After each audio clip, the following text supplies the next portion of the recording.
नमस्कार दोस्तों, welcome back to my channel जहां आपको मिलता है सिर्फ और सिर्फ एंटरटेनमेंट। और आज मैं लाया हूं कार्नेज सीरीज का 3rd issue.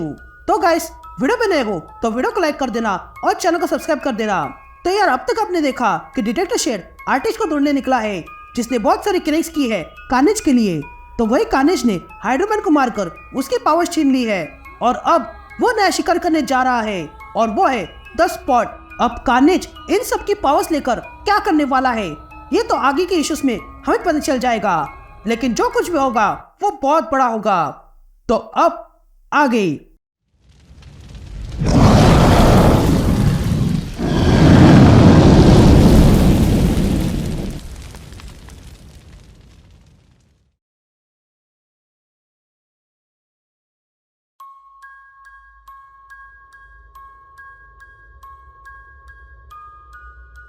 All right gang, तो इशू की शुरुआत वहीं से होती है जहां पिछला इशू खत्म हुआ था और हम कार्नेज को देखते हैं जो स्पॉट पे अटैक कर देता है। तब स्पॉट कार्नेज से कहता है, कार्नेज मुझे समझ में नहीं आ रहा है कि तुम ऐसा क्यों कर रहे हो। जिस पर कार्नेज स्पॉट से कहता है कि मुझे स्पॉट डिमेंशन का एक्सेस चाहिए। जिस पर स्पॉट कार्नेज से कहता है कि मैं तुम्हें जहाँ चाहे वहाँ भेज सकता हूँ। जिस पर कार्नेज स्पॉट से कहता है कि वो तो तुम कर सकते हो, लेकिन मुझे तुम्हारी पावर्स चाहिए। ये कहते ही कार्नेज अपनी पूरी पावर के साथ स्पॉट पे अटैक कर देता है। तभी स्पॉट अपना पोर्टल खोलता है और उसमें जाने लगता है और कहता है कि तुम मुझे हरा नहीं पाओगे। ये कहते ही स्पॉट उस पोर्टल से जाने लगता है, लेकिन तभी आर्टिस्ट स्पॉट का पैर पकड़ लेता है और कार्नेज से कहता है कि मैंने इसे पकड़ लिया है। यह सुनते ही कार्नेज अपना ब्लेड निकालता है और स्पॉट को मारने जाता है, लेकिन तभी स्पॉट आर्टिस्ट के साथ ही पोर्टल में घुस जाता है, जिसके कारण कार्नेज का ब्लेड आर्टिस्ट के हाथ पर लग जाता है और आर्टिस्ट का हाथ अलग हो जाता है। ये देखकर स्पॉट खुश होता है, लेकिन कार्नेज अगले ही पल अपना दूसरा ब्लेड स्पॉट के सीने में घुसाता है और तब कार्नेज स्पॉट को बाहर खींचकर उसे टुकड़े कर देता है। तब स्पॉट कार्नेज से कहता है कि तुम मुझे नहीं मार सकते हो क्योंकि मेरे पास स्पॉट डिमेंशन है। ये सुनते ही कार्नेज स्पॉट के टुकड़ों में से वो स्पॉट डिमेंशन उठा लेता है। तभी कार्नेज आर्टिस्ट के पास आता है जो दर्द के मारे चिल्ला रहा था। तभी कार्नेज कहता है, देखो तुम कितने लाचार हो, तुमने मुझे पाने के लिए अपना हाथ गवा दिया। जिस पर वो आर्टिस्ट मुड़ता है और कार्नेज से पूछता है कि क्या तुम मेरी मदद कर सकते हो। जिस पर कार्नेज आर्टिस्ट से कहता है कि ये तो सिर्फ खरोच है, अब मेरे साथ चलो, मैं तुम्हारे लिए कोई ना कोई इलाज जरूर निकालूंगा। ये कहते ही कार्नेज आर्टिस्ट को लेकर स्पॉट डिमेंशन से कहीं चला जाता है। इधर दूसरी तरफ शेड बाथरूम में था। तभी कार्नेज शेड से कहता है कि उन लोगों ने तुम्हें ठीक कर दिया ना, ये अच्छी बात है। अगर वो मेरी तरह तुम्हारे दिमाग में देख पाते तो वो समझ जाते कि तुम अंदर से कितने पेचीदा हो। यह सुनने के बाद डिटेक्टिव शेड परेशान हो जाता है और जोर से कहता है, चुप हो जाओ। लेकिन तभी वहाँ एक ऑफिसर आता है और शेड से पूछता है कि क्या तुम ठीक हो। जिस पर शेड कहता है कि हाँ मैं ठीक हूँ, बस थोड़ा सा सर दर्द है। लेकिन तभी कार्नेज फिर से शेड को टॉर्चर करने लगता है, ये कहते हुए कि वो सबको मार डालेगा। ये सुनने के बाद शेड परेशान हो जाता है और टेरेस पे आ जाता है। तभी कार्नेज ये देखकर शेड से कहता है कि तुम इतनी सी बात के लिए जान देने आ गए।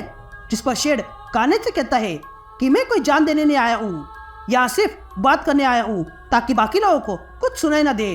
तो मैं तुमसे बस एक सवाल पूछना चाहता हूँ कि तुम चुप रहने के लिए क्या लोगे। फिर से शिफ्ट होती है और हम वो मोटेल देखते हैं जहाँ पर आर्टिस्ट ने 2 लोगों को मारा था। उस मोटेल में अब पुलिस आ चुकी थी। तभी वहाँ डिटेक्टिव शेड आ जाता है, जिसे कार्नेज कहता है कि मैंने तुम्हें पिछली बार भी बहुत कुछ दिया था और तुमने क्या किया, कुछ नहीं। तभी शेड कार्नेज से पूछता है कि मैं तुम्हें किस नाम से बुलाऊं। जिस पर कार्नेज कहता है कि तुम मुझे क्रेटस के नाम से बुलाओ। तभी शेड अंदर आ जाता है, लेकिन बीच में ही शेड का साथी भूत उसे रोक लेता है और कहता है कि तुम यहाँ से अंदर नहीं जा सकते हो। लेकिन फिर भी शेड अंदर जाने की कोशिश करता है। जिस पर भूत शेड से कहता है कि तुमने ही कहा था कि ये केस सुप्स और सीरियल किलर से जुड़ी हुई है और इसीलिए ये केस हमारे जुरिस्डिक्शन में नहीं आती है। तभी भूत शेड को वापस बाहर लाता है और समझाने लगता है, लेकिन तभी शेड को गुस्सा आता है और वो भूत को मार मार कर फाइनली उसे मार डालता है। लेकिन बाद में शेड को पता चलता है कि ये सिर्फ उसका सपना था और इसलिए शेड परेशान होकर वहां से चला जाता है। तभी क्लेटस शेड से कहता है कि तुमने जो सपना देखा वो सच में करना चाहिए था, तब मजा आता। जिस पर शेड क्लेटस को चुप रहने को कहता है और तब शेड अपने पास से रोड मैप निकालता है जो उसने क्राइम सीन से उठाया था। तभी शेड क्लेटस से पूछता है प्लान क्या है, जिस पर क्लेटस शेड से कहता है कि ये लंबी कहानी है, पर शॉर्ट में बताओ तो कार्नेज डॉक्टर जोनाथन होम के पीछे जा रहा है। जिस पर शेड पूछता है कि ये जोनाथन मतलब स्पॉट है ना, लेकिन वो स्पॉट के पीछे क्यों है। जिस पर क्लेटस कहता है कि पता नहीं, लेकिन हमें देर हो चुकी है। जिस पर शेड क्लेटस से कहता है कि मुझे मदद बुलानी होगी। जिस पर क्लेटस शेड से कहता है कि हाँ तुम मदद बुला सकते हो, लेकिन उसके बाद तुम लोगों को क्या समझाओगे, इसलिए बेहतर यही है कि तुम ऑब्जर्वेटरी जाओ। ये सुनते ही शेड ऑब्जर्वेटरी की ओर निकलता है। यहाँ आर्टिस्ट जैसे तैसे खुद का हाथ बांध के रखता है ताकि ब्लड और ना निकले। तो वही शेड ऑब्जर्वेटरी पहुंच जाता है। यहाँ ऑब्जर्वेटरी के अंदर आर्टिस्ट कार्नेज से कहता है कि मैंने अपना हाथ गवा दिया तो मेरा हक बनता है ये जानने का कि हम क्या कर रहे हैं। जिस पर कार्नेज वहाँ के लोगों को मारते हुए आर्टिस्ट से कहता है कि ये लोगों ने मुझे बहुत कुछ दिया जैसे तुमने मुझे दिया है, तो तुम में और इनमें क्या स्पेशल है। जिस पर आर्टिस्ट कार्नेज से कहता है नहीं, मेरे कहने का ये मतलब नहीं था, मैं तो बस जानना चाहता था जिसे क्लेटस जानना चाहता है। लेकिन कार्नेज आर्टिस्ट की बात इग्नोर करते हुए एक साइंटिस्ट के पास आता है और कहता है कि तुम डॉक्टर हैलिडे हो, हमने तुम्हें टीवी पर देखा था जब तुम आइंस्टाइन रोजन ब्रिज के बारे में बता रही थी और साथ ही पार्टिकल्स को दूसरे डायमेंशन में कैसे भेजा जाता है वो बता रही थी। तभी अगर कार्नेज उस साइंटिस्ट से कहता है कि कुछ समय पहले एक गॉड यहाँ अर्थ पे आया था और उसके पास अनंत शक्तियाँ थीं, इतनी कि मेरे जैसों के लिए सोच के बाहर की थीं, लेकिन फिर वेनम ने उसे मार डाला और बन गया किंग इन ब्लैक। तो तुम्हें पता है इतनी सारी पावर्स हासिल करने के बाद कैसा महसूस होता है, मुझे भी ऐसा महसूस करना है, लेकिन वेनम ने मुझसे वो छीन लिया, इसलिए मैं अब गॉड तो नहीं बन सकता हूँ, पर मैं गॉड को मारने वाला बन सकता हूँ। तभी कार्नेज उस साइंटिस्ट को मॉनिटर के पास लाता है और कहता है कि इसे चालू करो। तभी कार्नेज आर्टिस्ट से कहता है कि अब मैं अपनी नई पावर्स को यूज करके देखना चाहता हूँ कि मैं मल्टीवर्स में कितना दूर पहुँच सकता हूँ, लेकिन उससे पहले तुमने अपना हाथ खो दिया, वो भी मेरे लिए, तो इसलिए अब तुम भी मेरे साथ आओगे। ये कहते ही कार्नेज आर्टिस्ट को अपने साथ लेता है।